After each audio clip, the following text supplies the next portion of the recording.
They're doing this is something that I wanted to do too, is with the homeless and how homeless are treated, because I'm like, when I get out of this situation, homeless are treated so bad. It's terrible. And I used to be that person that used to look down on people like that, but I'm like, wow, I'm just like them until I can actually witness and feel it and go through it. I'm seeing how it is. It's sickening.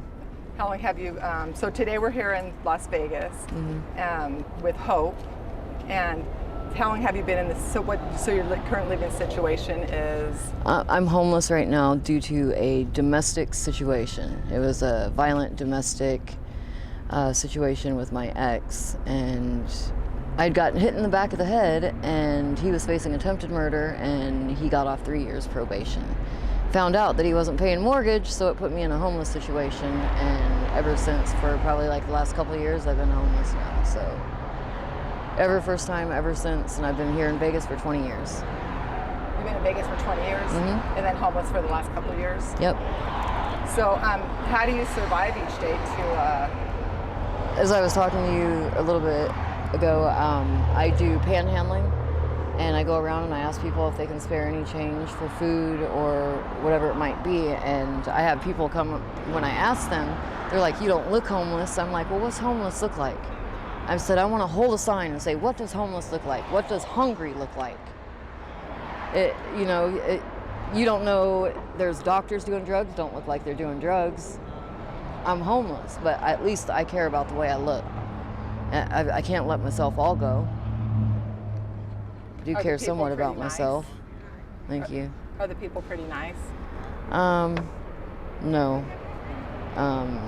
It really makes you want to cry how people really are. It's panhandling, as I was taught, it's always a numbers game anyway, but you get a lot of no's, you get a lot of yeses, and the people that are giving, that I find out, I hate to say this, but my own people, the white people, rude as can be. And the most giving people are the Mexicans and the black people. And they're like, I've been there, I know, I understand. I panhandle at the grocery store, and the guy goes, you gotta leave our property right now. And I said, you know what, sir, I didn't think that asking for help for food was such a problem. I think I'm allowed one time in my life to ask for help. I said, until you've been in my situation, I don't think you'll ever understand. That's why you're asking me to do what you're asking me to do. Can you make, how much do you make in a day panhandling? Can you make some good money? I try not to be greedy. I try to just get what I need. Not what I want, but what I need. But I try to just do about 20 to 30 bucks. Wow, so you can get by on $20 or $30 a day? Yep. Have you ever worked a 9-to-5 job? Yes, and I actually like working. I do like working, but there's things stopping me from trying to get a job right now, whether it's my ID, which I have to get, again, transportation. But number one thing is, I'm like, I don't have an ID, so can I work under the table? Can I get paid some way like that? That's what I try to do or try to ask. So I try to find other little side jobs too if people are offering. What happened to your ID? I had lost it. I don't know, somewhere.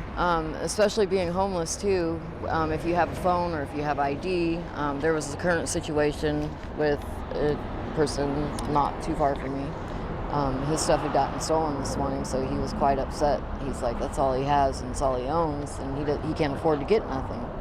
So he had his money stolen, which sucks. And people do it, which sucks, because why take from people that are struggling just like you? But we do that to each other. Are drugs a part of your life? They are. I've lowered, heroin is actually my drug of choice, and I've actually lowered my tolerance. And I think it's more of a mind thing than anything, but it is physical. So I can't control how I am or what I do, because heroin is very physical. Whether I fall asleep, people think I can control that. I can't. but I think it takes a strong mind and strong will to be able to lower my tolerance and know that if it's going up or down, I think I'm doing pretty good. So I'm going to try to detox here soon. Have you ever been through a detox program? I have, but I wasn't ready. And I think a person that is on heroin or any drug of choice, whatever it might be of theirs, I think that you have to be ready. I don't think it could be something that's said to someone, you need to quit, you need to do this, you need to do that. Because if you tell someone they need to do something, what are they going to do? They're going to go right and do it. You can't tell an alcoholic that. No way. That's going to make me more rebellious. What age did you start doing drugs? I want to say I started heroin 5 years ago. But I want to say when I was probably about 18, but I wasn't really strong into it until about 5 years ago. And what was your life like before the drugs and being homeless? I had everything that a person could ever want. I was traveling. I was doing the working girl thing, so I worked at the Moonlight Bunny Ranch with Dennis Hoff. Like I said, I traveled, I ate good, there wasn't anything that I needed. I had it all.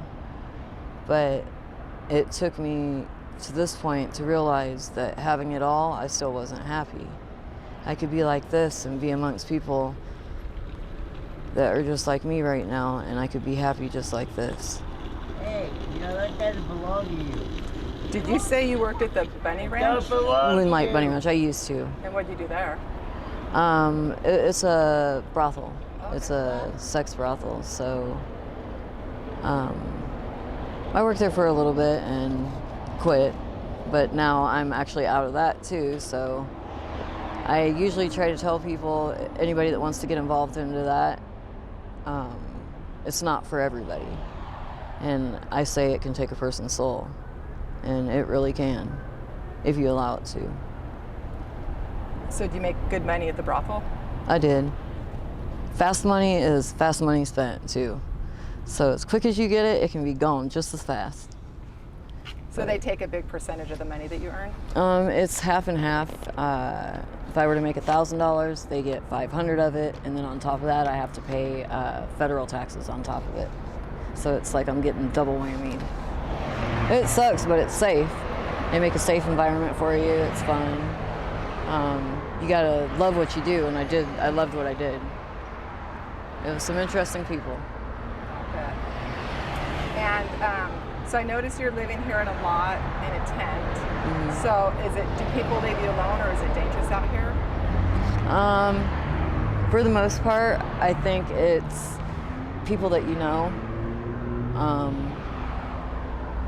I haven't had any problems, but around me I've witnessed a lot of things that's happened to people. I mean, I've had stuff stolen of mine over and over and over and over, but I was like, it's just material stuff. I'm not going to take it to the grave with me, and I'm not going to take it to heaven with me, so I was like, I can get it all over again. Material stuff is nothing.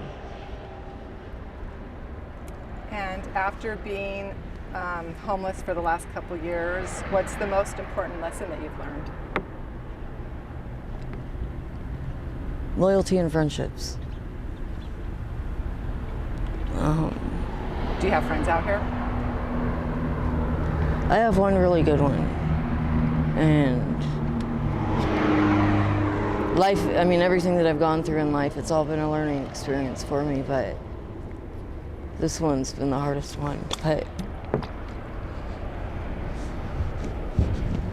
sorry, I am crying.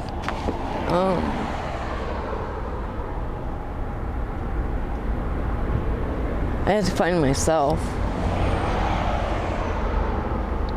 And a good friend of mine, which was under the tent with me, he helped me. And I wouldn't stick up for myself or nothing like that. And I learned how to do that and have a mind of my own and be myself and not be like other people. I'm happy with me. I just hate that I had to go through everything that I went through. But overall, loyalty and friendships.